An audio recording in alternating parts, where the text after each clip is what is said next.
Hi guys, welcome back to a new episode of Crazy Gamer. Today in this video, I'm gonna show you how you can mute someone on Scrabble Go's account. Keep watching the video till the end.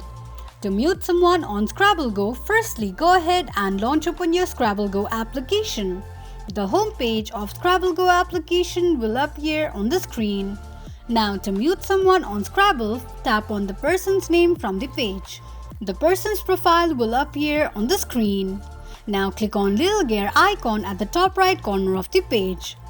From the pop-up, slide the slider of mute player to the right side to mute the person.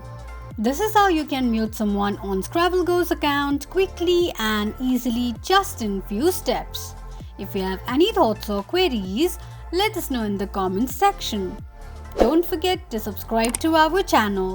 Also, press the notification bell icon so that YouTube will notify you whenever we post a new video.